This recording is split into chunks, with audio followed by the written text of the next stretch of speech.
Y'all, this is part 2 in a 2-part series on the Warhammer races. If you haven't seen part 1 yet, we do the Imperial Command. You can check that out in the description, and I would highly recommend you watch that to get context for this episode. If you already have, go ahead and keep on watching. So after an entire episode of nothing but humans, we can now talk about chaos, which involves humans again, but a little bit less. We also got demons and shit. I just felt someone grab my ass. What? Like hard, Nick. So, as I've mentioned many times before, we've discussed the this? warp, the immaterium, the hellish landscape, the purgatory dimension realm between the material realm of our existence. Now, in the warp, it's terrifying, horrible. There are demons everywhere. Things are crazy. All your minds and thoughts and emotions get projected there. It is both formless and empty. It is vast and tiny. It obeys the laws of time and physics while simultaneously does absolutely nothing of the sort. It is a hodgepodge and a culmination of just unknowable, eldritch, horrifying shit. And there are 4 gods that permeate in chaos and the warp. These are the 4 major chaos gods. And if we wish to learn about chaos, we need to learn about each and every single one of these chaos gods. First up, we have Khorne, and he is the easiest. Khorne is your classic Satan. He is all about anger, murder, fighting, blood, guts, death. You ever heard the term blood for the blood god, skulls for the skull throne? That's Khorne. The whole idea is that he is all about the fury and strength of battle. He doesn't care where blood comes from so long as blood is flowing. He wants to fight and murder and carnage and slaughter and death, death, death, death, death. That is Khorne. Very simple to understand.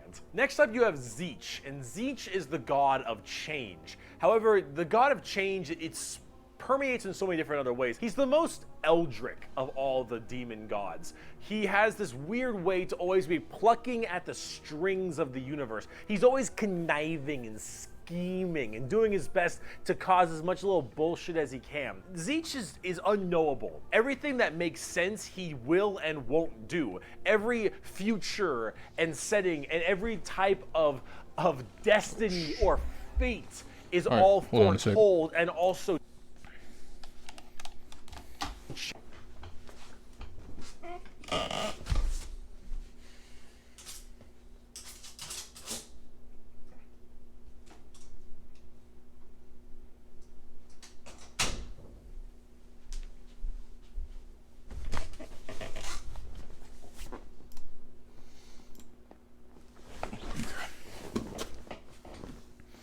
Let us continue.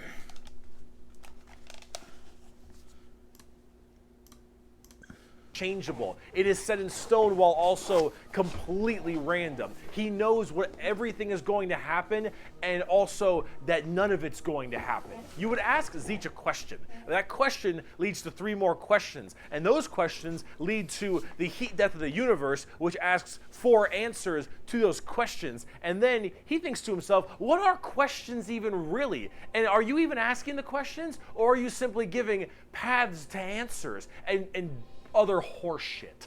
Tzeentch is just, I'm gonna fuck with stuff. He is yes and he is no. He is the understanding and he is complexity. He is unknowable. And that's what the God of Change is about. Very bizarre. And he likes birds a lot. I don't know why. Next up, we got Papa Nurgle. Papa Nurgle, he loves you for who you are. Probably not. He will murder you just the same. But Papa Nurgle is about rot, pestilence, death, and decay. He is the end of everything. Him and Tzeentch do not like each other very much because where Tzeentch represents change and adjustment, Nurgle represents stagnation and death. He is all about miasma and pestilence and large bloat and pus and organs. Wouldn't Tzeentch be the same thing? People just being sedentary, part of change too. sloth.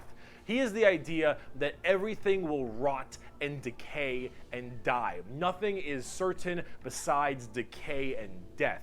All of us will end up the same way, and broken down through just sheer never-ending decomposition. So the joke that Nurgle always loves you is generally because of that, because we all end up the same. We all rot, and we all die and wither. That's Nurgle, and he's got a general theme of course, pestilence and different kinds of diseases and sickness and things of that nature. That's generally Nurgle. He's pretty easy to understand as well, and he's he chunk. Finally, we have the youngest of the Chaos Gods, and that is Slaanesh, also known as the Prince of Pleasure or the God of Unspeakable Excess. Slaanesh is generally referred to with sex, but it's not only sex, it's just that's a good avenue if you want to make stuff. Slaanesh is just the idea of the senses of the body being cranked to not just 11, but more like 17. See, we'll discuss Slaanesh a little bit more when we talk about the Eldar, because they done fucked up, but it, or whatever, is mainly about just the excess of emotions. And therefore, sex is generally a large part of it. However, it's mostly pain and torture. Lots of pain, torture, but sometimes sexually related or drug related. Lots of drugs. Lots of drugs. Slaanesh gets off on everything. Extremes in happiness, extremes in sadness, extremes in pain and sadism and masochism. And of course, that goes along with the sex part of it as well. It's generally referred to with sex because of the color scheme, very purple, lots of exposed genitalia. A lot of their models have like exposed nipples and stuff. And that is generally the theme you go for from a physical side, but it really embodies everything, mainly pain and also the excessive amounts of emotion. So when it comes down to it, you'll find a lot of them have things like spikes or whips or any kind of BDSM style gear because it is unspeakable excess, the Prince of Pleasure, everything in excess to the point where it is just sheer frightening. That is Slaanesh in a nutshell. A little bit bizarre and a little hard to describe sometimes, but as we talk more about the Dark Eldar later in this video, you'll understand it far, like far BDSM better and far more than you want to. steroids. Now you might be thinking, why would anyone ever want to join Chaos? They all look horrifying, screwed up, and just frightening things, right? Well, the thing is that, of course, one, your mind is put into the warp and the immaterium, so you can be easily swayed by chaos demons when they get into your head, especially if you're a psyker. Sometimes regiments of the less mentally strong people, whether they be civilians or, say, low-level guardsmen or conscripts, can be easily swayed by this and become chaos cultists and stuff, and they serve their dark gods and whatever god they personally prefer. However, and this might seem strange, chaos in their own right isn't necessarily evil. See, the warp is every manifestation of emotion and being, every soul, everything of existence. This includes all the good things. All the different chaos gods have another side to their coin. Khorne might be death, murder, slaughter, slaughter, but he's also got this weird sense of survival of the fittest, trial by combat, and honor. Khorne will never lie to you. Khorne will never stab you in the back. Khorne isn't about conniving and scheming. Khorne is about straight up mano-y-mano, you versus me, get in the ring, we're gonna murder each other hard right now. It may not be a good thing at the end of the day, but it is that other side of the coin. Him and Tzeentch generally don't get along because Tzeentch is that conniving schemer, but he's also about the idea of hope.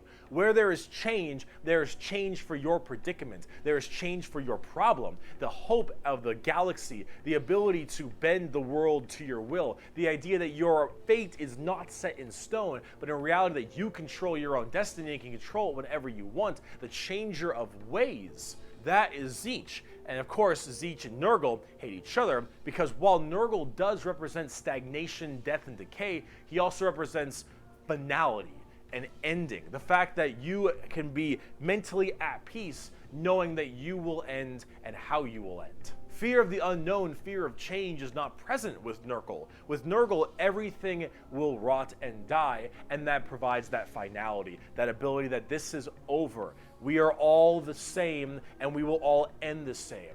We know the meaning of life. The meaning of life is to live and die and rot. And with that, it brings peace of mind. Slaanesh is a lot more simple. While they are the excess of emotion, they are also the representation of emotion. Slaanesh embodies happiness. Slaanesh embodies excitement and joy and pleasure, not only in the sense of the physical, Hey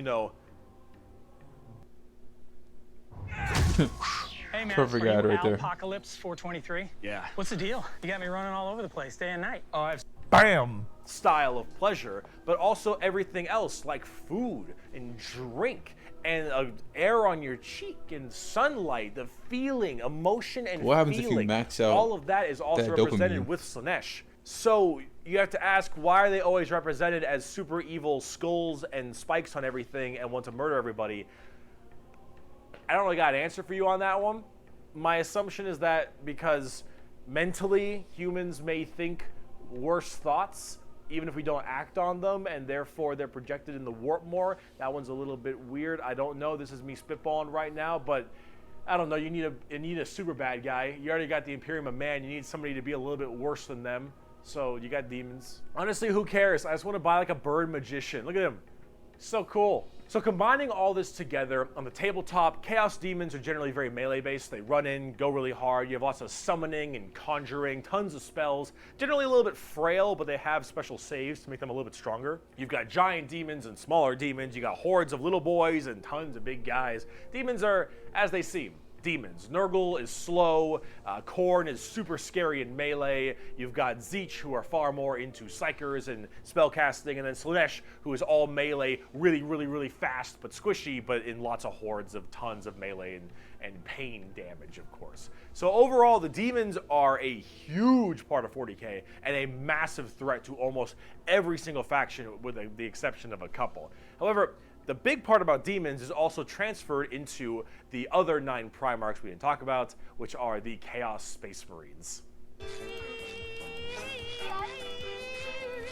So Horus and all of his boys, all of them in the Primarchs, they have all also become Chaos Boys, and they all have their own special Chaos Legions, specializing in so many different things, just like the Adeptus Astartes, the Angels of Death, the regular Space Marines. Chaos Space Marines aren't a whole lot different than the regular Space Marines. They have the same armor, generally the same training and toughness. They just specialize in different kinds of things. And also a lot of the Primarchs have ascended into greater demons?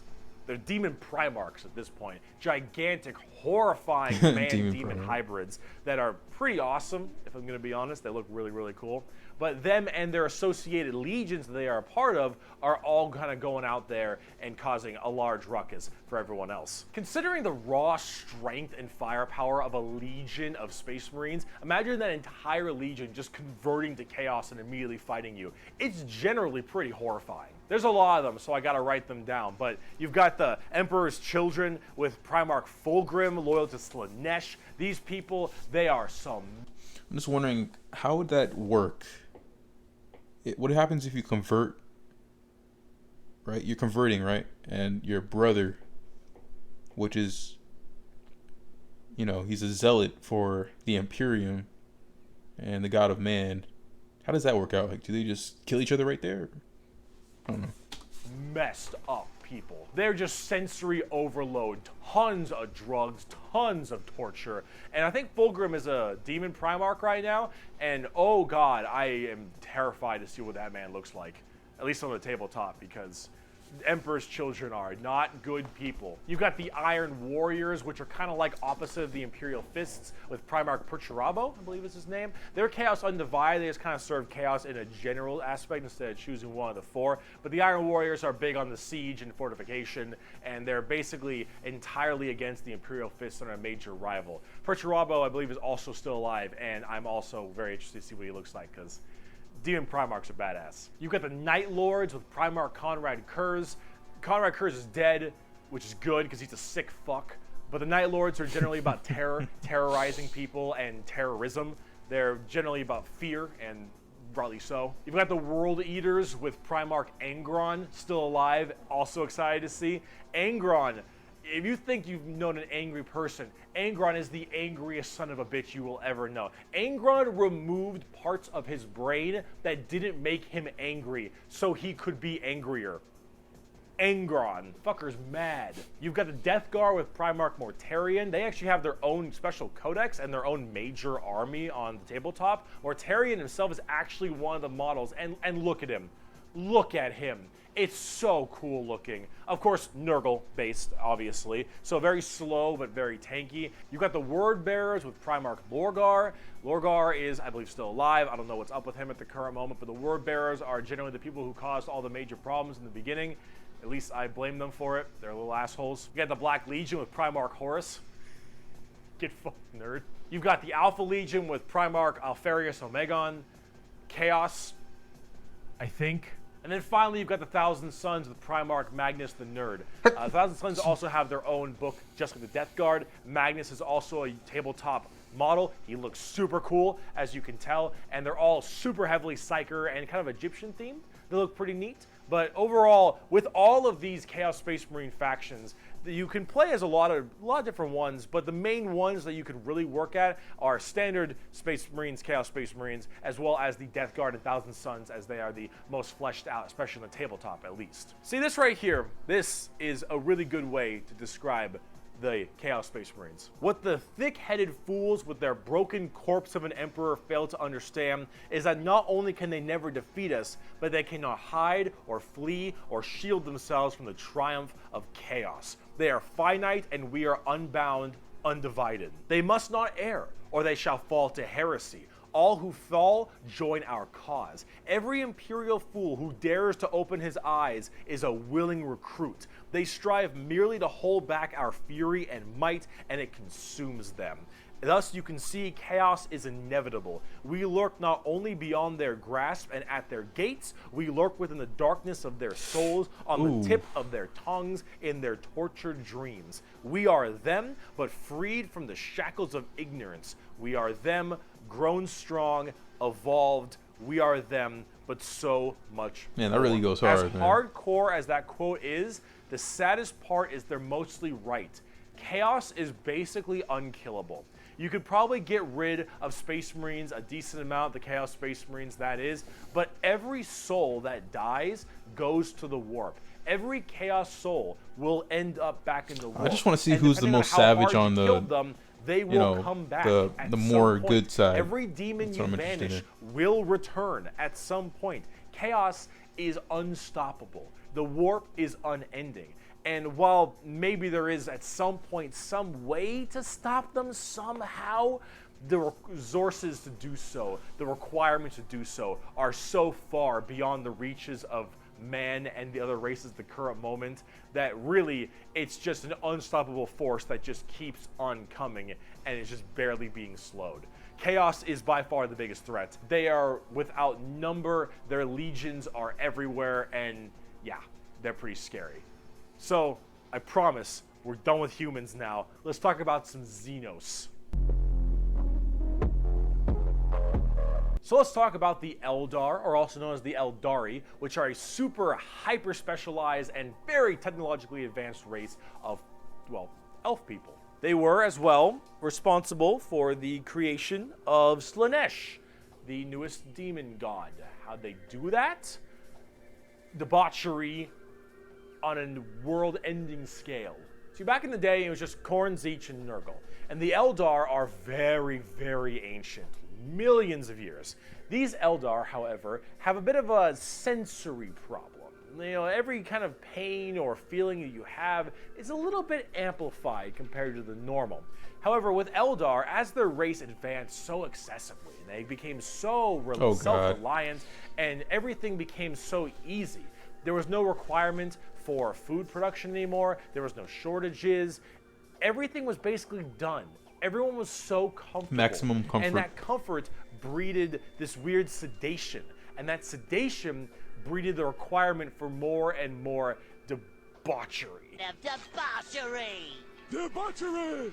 Debauchery! When everything you have can be so easily acquired, you will end up down this road of pure debauchery. All of the senses the Eldar had that were so powerful, things like feeling, happiness, sadness, and just evil and good, all needed to be satisfied and satiated. And the desire to satiate these senses grew more and more with worse and worse debauchery. It started off with things like sex and drugs becoming so much more rampant because these are the first things you generally turn to when requirements for living are so easily accessible. It would get to the point that made Sander Cohen in BioShock look sane. All right, this is the kind of debauchery it led to. It was constantly satisfying and satiating these sexual and sadistic or masochistic fantasies that only elevated and elevated, and this was species-wide. People started going down darker, more depraved, and more violent paths. As I read about that before. You know, when you max out your dopamine, you need to go just keep elevating it, elevating it, elevating it.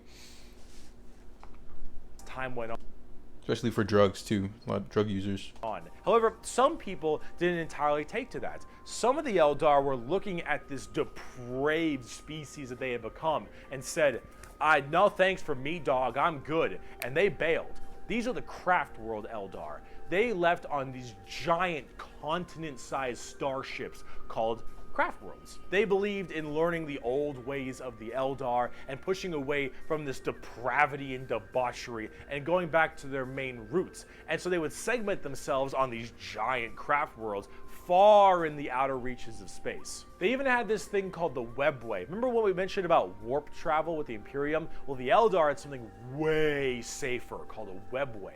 And the Eldar Webway is actually like a pocket dimension kind of thing. And in that pocket dimension, there were also more horrible, depraved groups and clans that would spend their time in there. And if you imagine the debauchery was bad already, these were debauchery X10. So all of this continued, and it bloated until Slaanesh just burst forth. All that emotion, all that mental, thought processes, I suppose, all of this in such a condensed space. Don't forget, this is all being shot, all their souls as well, into the warp. All of this depravity right into the warp. So what happened? Boom! Slaanesh was birthed and killed off 90% of the entire Eldar population. Untold trillions had their souls ripped from their bodies and their actual fleshy bodies devoured by Slaanesh demons. The entirety of the Eldar race was eaten alive and their souls consumed to the Prince of Pleasure. All of them got fucked up. It was so bad that it literally ripped a warp hole into the fabric of the materium called the Eye of Terror. That's literally this like quasi-horrifying gateway portal from the materium and the immaterium. That is terrifying. Right next to Cadia. And it is horrifying. So this Slaanesh, also known as She Who Thirsts by the Eldar, slaughtered the entire population except for a couple. Those in the craft worlds were actually not affected by this as they were so far in the reaches of the galaxy. That crazy crack, that birth of Slaanesh, only affected the ones in the center. So these craft world Eldar were able to escape, but Slaanesh got their sights on them. Every time an Eldar will die, their soul doesn't just pass into the warp naturally. It goes straight to Slaanesh, craft world or not. What about those people in the Webway? Well, imagine that giant birth happening, but they were only able to just barely get a grasp onto you. Slaanesh was just barely able to hold on. These people are the Dark Eldar, or also known as the Drukhari. The Eldar population right now is so massively small. It is minuscule compared to any of the other most of the other populations in the universe. The Eldar are consistently having issues trying to get their population up because as their souls are constantly being hungered by from Slaanesh, they realize their entire species is doomed. And they understand it very well. Since the time of the fall, our race has been haunted by what we, in our reckless pursuit of hedonistic indulgence, gave birth to. Though our dreams once overturned worlds and quenched suns, we are now but fitful shadows clinging to the edge of existence. All the stars in the sky cannot blot out the hateful glare of the red moon's eye. The birthing place of the great enemy pulses with all the malice of a demon that is dreaming, casting its shadow over all we have ever done and all we ever shall. Every twisted strand of fate and casting of the runes leads me to this time, to this place, and it is clear that the final battle awaits me at the ancient Crone worlds, a conflict the likes of which has not been seen since the Monkai warred amongst themselves and their corpse of a seer fell to his traitorous son. is coming, and all my steps lead towards it, no matter that I walk other paths. I see the stars stained red with the blood of the Monkai, and though their wars do not concern me, I would gladly let them destroy one another. I know that to avoid this fight is to condemn my race to inevitable doom, and though all I see is darkness, I know that I will not flinch from my destiny. My friend told me about healthcare.gov. I put in my information. I saw what is the options Emperor I of had, Man doing? and with the new law, I found a great He's plan in the for Astronomicon $0 or a whatever. month. Why doesn't he just Healthcare.gov is You know, here for millions like you. delete everybody? And now let's talk about cute plastic models. Bro, I'm straight up not having a good time.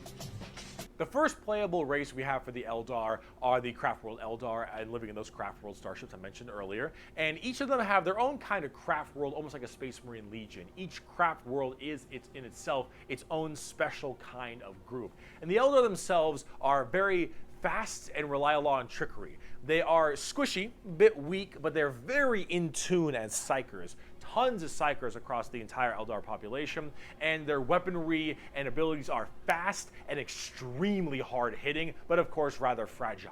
Understanding an Eldar's brain is an exercise in futility. They are all over the place in confusion and trickery on a whole galactic scale. They fight weird, they think weirder, and Eldar in their own right really rely on this to keep their species alive. They need to think about deception and the strangeness of what they do if they truly want to not be immediately murdered and slaughtered wholesale thanks to their entirely small population. However, I must say that it seems like their population is getting slightly better. These craft worlds hold millions upon millions of people. And as they continually, reproduce and have their craft worlds expand, losing a few people in battle, while hurts a lot, they aren't really losing what's extremely precious to them. It's not like every single death means the death of their species. It seems like they're kind of on the upturn a little bit.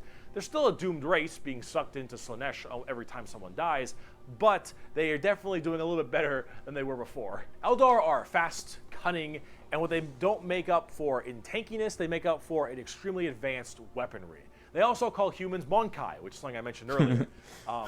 That is a derogatory slur for humans in the Warhammer world. Why is it called Monkai? Well, it's because you can't, in your game, call people monkeys.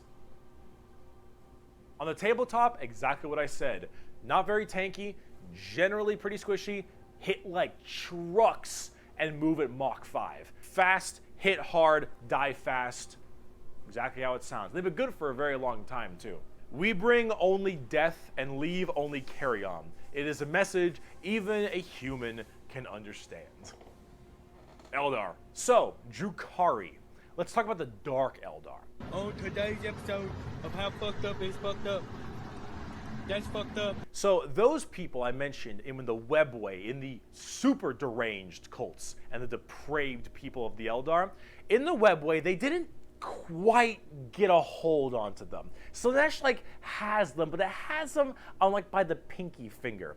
And they're slowly being consumed by Slaanesh, but they found out they can stave her off by doing Slaanesh things. The Dark Eldar are by far the worst, most horrifying, disgusting, depraved, and brutal race in all of Warhammer 40k. These are entirely a group of people whose full purpose to save their species from extinction, to go into planets, raid them, and take as many slaves as they possibly can to torture them for 1, 5, 10, 20, a million years, because that torture will keep them from dying. They look very BDSM style too. They definitely have a lot more spiky bits and they have a lot more of that kind of leathery black look to them. But let's say you are an upstanding Imperial citizen, living life on a regular planet. You get invaded by the Necrons. The Necrons will shoot you with a deatomizer, and you will be destroyed in a millisecond, and that's it. Not the worst way to go. You are invaded by Chaos Marines or something. You take a bolter shot to the head or a chain sword across your stomach, and you get cut in half. Painful, but not the worst. The Orcs arrive. They beat you to death. Hurts, but, whatever. Tyranids, they eat you alive. It's pretty rough. The Dark Eldar. This is going to get a little graphic. I apologize. You pray you die. You don't. You are instead taken as a human slave. Your life will be endless work and agony, 24/7. They will make sure you can't not die, as your pain satisfies them. They will hook you up to all manner of torture devices. They will inject pain-based stimuli drugs directly into your nervous system. They will slowly run razor blades across your skin. They will fillet you and pull out your teeth and your fingernails one by one. They will remove your appendages and your skin and wait for it to grow back so they can do it again. They will murder and torture and use the R word, it rhymes with grape, your entire family in front of you and do the exact same thing to them. You yourself will also be rhymes with grape anywhere and everywhere possible. And this will occur for 20 years until you are no longer satisfying to them. And then you will be contorted, crushed, and twisted into some form of trophy. A fleshy like trophy, the one, I think, or a Scorn ring, game, or whatever. a couch, or a TV stand, or perhaps a wonderful hat. A cadaver couch. While you are, of course, still alive and breathing, and you will become a moaning, fleshy trophy for eternity. Oof. And that is what think happens Nurgle's when you are better than taken that. by the Dark Eldar. They are the most depraved, most horrifying race in all of 40k. They look the part, and they do it so they all don't die. They are literally forced to do this, because if they don't, Slaanesh's grip will get harder, and they will have their souls pulled away. So long as they keep doing this, Slaanesh is like, "You're doing good, man. You're doing solid. You keep that shit up, you elf-eared bastards." That's the Dark Eldar. That's the Drukhari.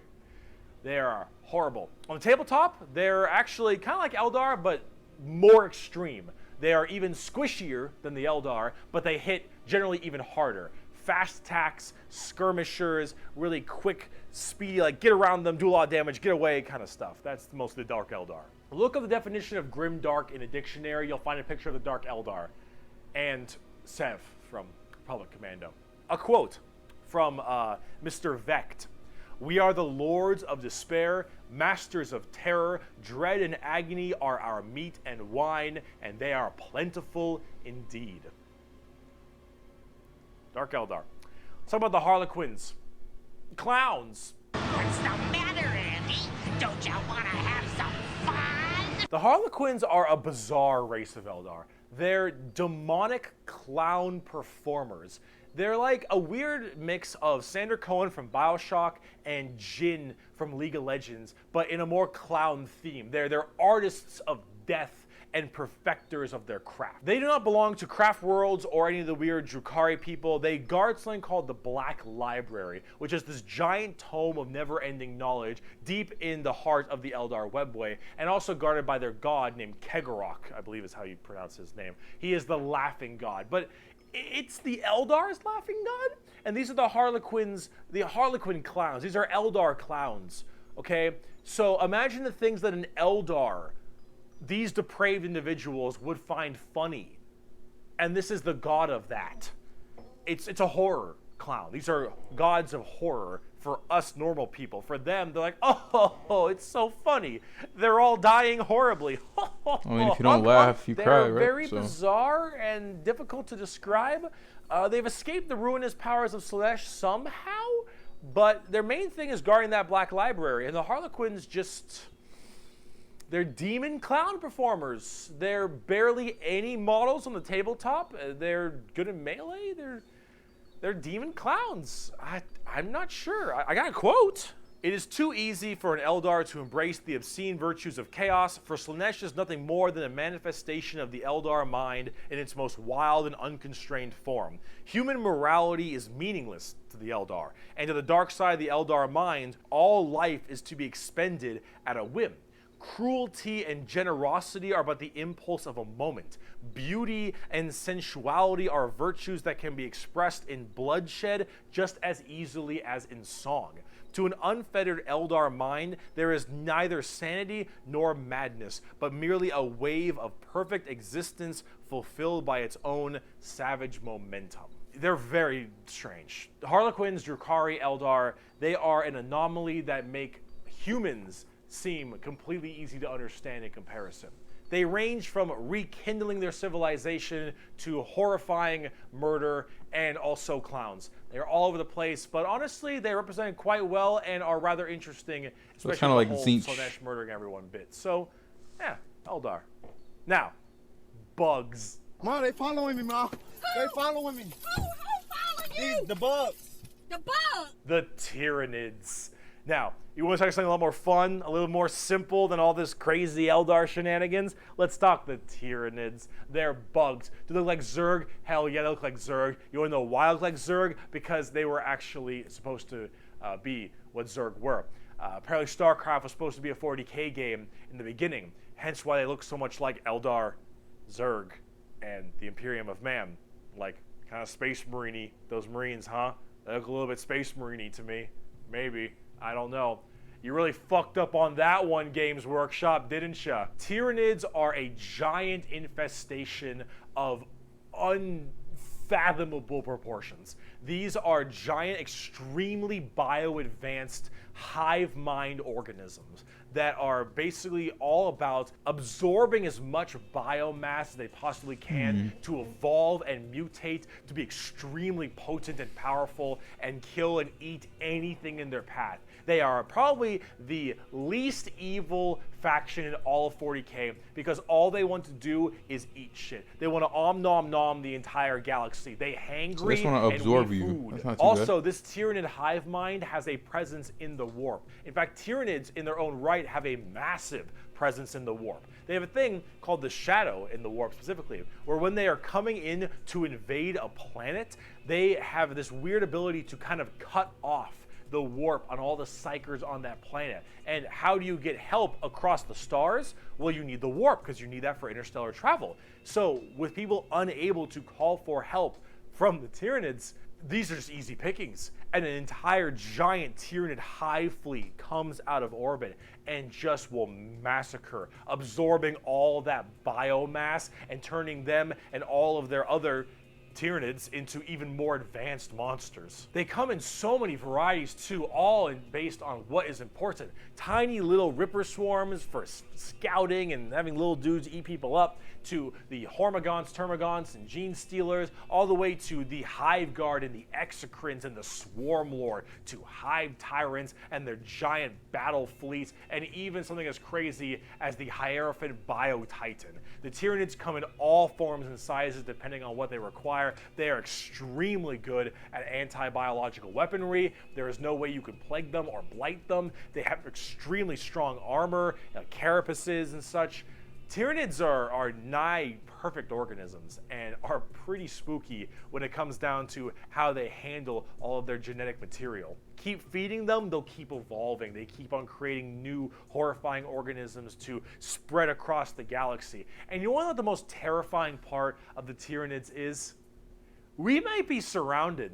There have been like around 6 or 7 Tyranid hive fleets. Behemoth, Kronos, all these different kinds of hive fleets, and they've all arrived in the galaxy from different points. So it's basically an Different sections of upgraded the Milky Way Alien versus galaxy Predator. have had different Tyranids come through. That's what's going on here. And that is horrifying because as far as we know, we could just be surrounded on all sides by Tyranids. The only reason you may not hear a whole lot about Tyranids is because it's a little bit hard to have a bunch of story off of one hive mind genocidal monsters. All these giant bugs swarming in, killing and eating everybody and evolving. I mean, as cool as there are, there's some cool characters, the Swarm Lord, Old One Eye. You can't really have a whole bunch of major character-based stories around them. As awesome as they are, they're simple. They want to eat you. They want to eat you and absorb your biomass. They are simple bugs. If you want something a little more complex, talk Gene Stealer cults. I can have all the pot I want, I get around faster than walking, and wherever I need a seat, I can just sit on my balls. Gene Stealer cults are a special brand of Tyranid that can slowly infect themselves into different kinds of society. And by infecting them, they can rise up to where they all pray and believe in these regular humans, pray and believe into their Tyranid hive mind gods. And these brood lords and I think they're called patriarchs all can turn an entire world all based into gene stealers, and these are called gene stealer cults. An entire hive world of the Imperium can be turned into nothing but servants to the Tyranid masters just by infecting them and screwing with their genetic code a little bit. They also have this cool like Mad Max look, which is really neat. They are definitely one of the bigger threats to the Imperium besides Chaos. I keep saying biggest threat to the Imperium. They're up there though, because you, dingus, stepped on a bug in middle school. Asshole. There is a cancer eating at the Imperium. With each decade, it advances deeper, leaving drained, dead worlds in its wake. That is crazy. This like, horror, how do you not know if abomination it's on your ship or has not? thought and purpose that functions on an unimaginable galactic You're trying to leave the planet scale, or something. and all we can do is to try to stop the swarms of bioengineer monsters it unleashes upon us by instinct. We have given the horror a name to salvage our fears. We call it the Tyranid race. But if it is aware of us, it must know us as nothing but prey. Tyranids, they're cool. So you got Gene But are they as Stealers going cool as around. orcs? You got Dark Eldar going around. That means I'm super fast. Orcs, orcs, orcs, orcs, orcs, orcs, orcs, orcs, orcs, orcs, orcs, orcs. I fucking love orcs. So, yes, the green monsters, the green tide, the green skins. These orcs, they are in fact a race in 40K. The orcs are as exactly what you expect them. They have archaic weapons, they're big boys, they have axes, and they have got big old teeth, and they want to kill everything, and there are so many of them. The only reason they haven't taken over the entire galaxy is they can't stop murdering each other. Orcs are so cool. Orcs don't have philosophy. Orcs don't have existential crisis. What matters is who's the biggest orc. You listen to that guy because he the biggest orc. He big orc. Big orc knows best. You win through the power of imagination. It's important for me to get the right coverage, and I only pay $16 a month. When I'm a better me, I could be a better me for my family. It was really life-changing to have that. Healthcare.gov is here for millions like you. Of all the races I have battled throughout the galaxy, the orc is the hardest to comprehend. They wage war with machines that should not work, care little for strategic gains, and are just as likely to slaughter each other as the enemy. How does one battle an enemy that defies all logic? As an orc, you're enjoying life. You're enjoying the life you're given. Your whole life and job and purpose is to get up and beat each other to death because you can. The biggest orc is the man who understands everything. He is the boss. And orcs have this really weird, like, big, dumb, stereotype British accent, which is just hilarious to me. Those are orcs. You fight. You like to fight. Your whole purpose is to fight. You wage war because you want to wage war. You got your boss over there, and you better listen to the boss, because if you don't listen to the boss will squish you and make you an example for the other orcs. And then you can't fight because orc dead. And orc dead can't fight because orc dead. Orcs. They scrap together machines out of parts that don't make any sense, and because they believe, they have the mental imagination that that machine will run, it'll run. If that machine's out of gas, you're driving that machine with your fellow orcs, and the biggest orc is behind the wheel, and you run out of gas, some orc behind you is like, oh, Zog, we're out of gas. And the big orc is like, no, we're not. I filled the fucking gas tank up earlier. And all the other orcs are like, oh yeah, you did do that. And then you turn the fucking mech back on and it works again. Does it have gas? Probably not, but it works. The power of imagination. Manifestation right they there. They paint things red because it makes them think they goes faster. They paint things purple because it's the sneakiest color. You wanna know why? You ever seen a purple orc? Didn't fucking think so. Orcs are also like ancient as hell. They're back in the Eldari time frame. But back then they were called Krorks, and they were much larger and scarier and far more intelligent. Now they're just orcs, and they're big, dumb, and they smack things. But they're pretty spooky. They're not very well armored, but they hit really hard. And it's called the Green Tide because there are so many orcs. There are about as many orcs as there are Tyranids. Maybe more.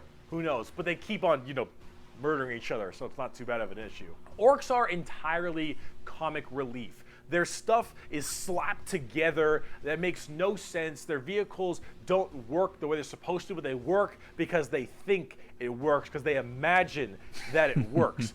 Orcs care only about who is the biggest orc, and they will follow the biggest orc. And then if they want to be the biggest orc, they'll challenge the biggest orc. And then when they go and they issue a wa is just war in orc, they murder everybody and everything in this giant tide of green orcs who are just excited to be hitting something. They don't care that they're hitting Eldar or the Imperium or Tau or anyone in between. They're just so they get to beat shit up. That's orcs. They're and on living the with tabletop, purpose. they are a total coin flip, and they're really fun. I have never met a salty orc player. I have never met someone who plays orcs and is ever just a bad guy or that guy. Orc players have this kind of fun to them because when you play them, you are completely submitting yourself to RNG. So here's the thing. Guardsmen, Imperial Guardsmen, when they shoot, they roll a dice, and on a 4 up, they'll hit their target. They have a 50% chance. Space Marines, pretty good. They hit on a 3 or higher because they're well trained. Adeptus Custodians, they hit on 2s because they're just super well trained. Orcs, they hit on a 5 or higher. But if they roll a 6, they get to make another shot with anything, from the dinkiest pistol to the biggest rocket launcher. It doesn't matter. Half of their stuff will blow up on a whim. One of their medics, if you roll a 1 to heal someone, you fuck up your surgery and you just kill an orc.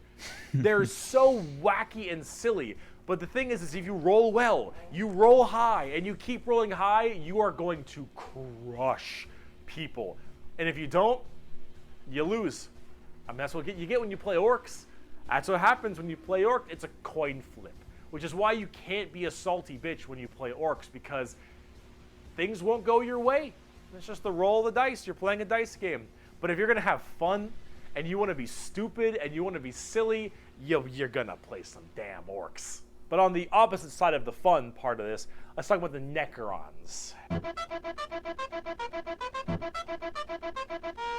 The Necrons are spooky, scary skeletons and very grimdark again. They have a much more fleshed out lore than before. Back in the day, they were just undead Egyptian space terminators, and they still look that way, but now they actually have a story. So way back in the day, you had the Necron tier. Kind of see a theme here: Eldari, Eldar, Krork, Orc, Necron, Necron tier. So the Necron tier were this race of generally... So we have Tyranids, Orcs, Dark Eldar, man.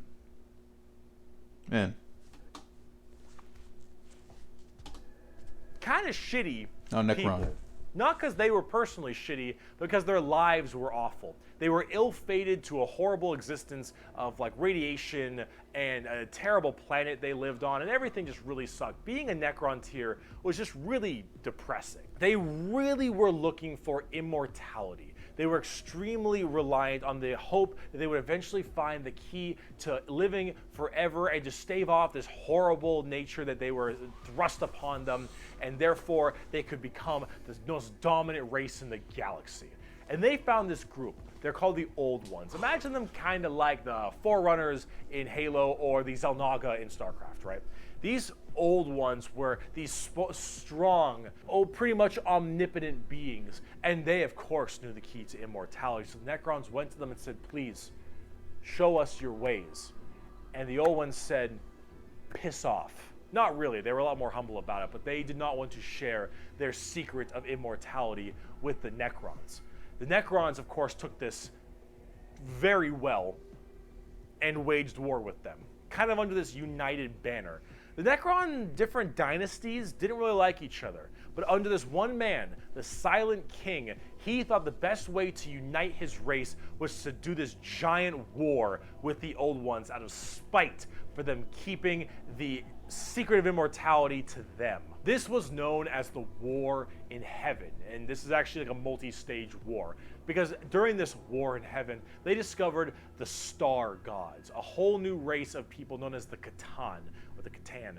These Star Gods were also very much like Old Ones, almost omnipotent beings, and they too had the key to immortality. And so the Necrons went to them and said, hey, can you help us fight off the Old Ones? Can you help us kill these Old Ones, you, the Catan? And the Catan said yes. And in fact, we can help provide you with the immortality you so desperately seek. So the Silent King of the Necrons decided to make a pact with the Catan to allow them to accept this generous gift of immortality upon them.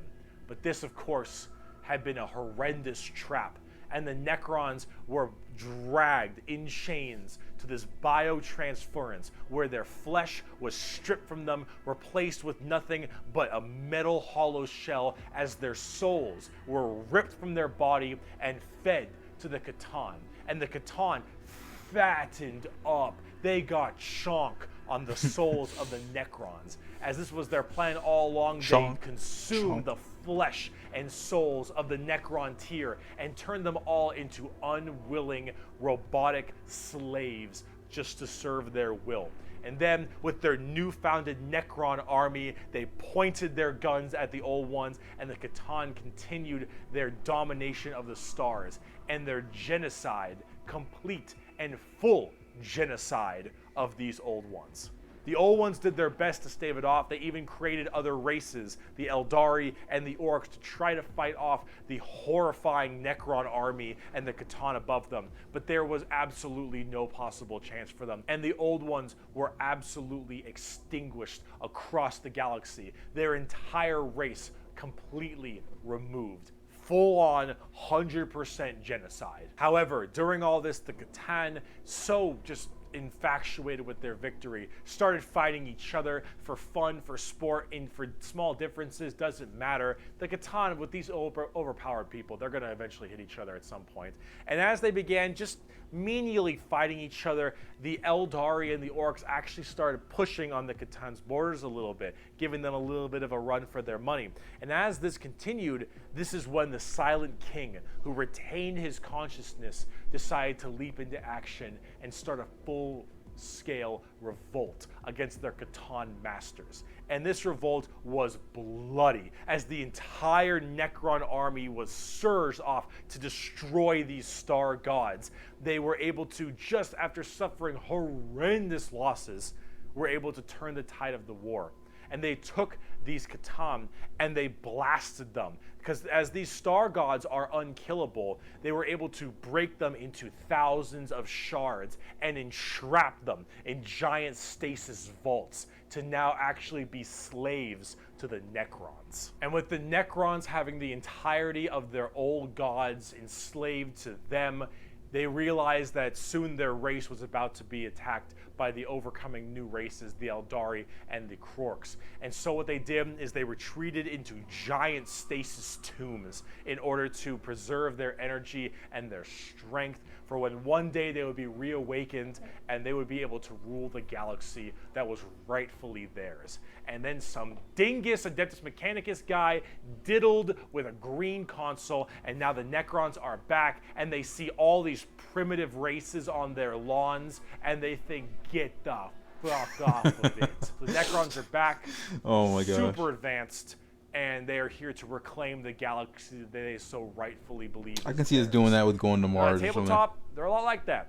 Tons of undead Egyptian skeleton robots that when they die, they just get right back up because they keep on reanimating. Hard to kill, tons of crazy stuff. You can use the Catan themselves as units to fight with. It's pretty cool. The Necrons are one of the three major events in 40K. The Horus Heresy, the Fall of the Eldar, and the Awakening of the Necrons are all pretty substantial events. And the Necrons themselves are pretty dang cool as well. Here's a good quote from a wonderful Dawn of War game. Lucky creatures, as long last you have found the tranquility of death. I was like you once, clinging to life and blind to the truth. When I uncovered the truth, I too shuddered and paled with fear. Deep in these catacombs I was remade. Here my brethren slumbered for eons while the living grew like weed. My Lord knew this day would come. He had plans for us all. We would purge this world once more. So come, poor victims of life. We will grant you tranquility in these crypts. Kronos will be a tomb world. So this is really Warhammer 40K. Are also pretty smug. Trace in the just a Infinite, war especially. between old dickhead. old but people, speaking of essentially. dickheads, last race. Let's talk the Tau. We made a fucking walkie. The exact formation of the Tau Empire is not entirely understood.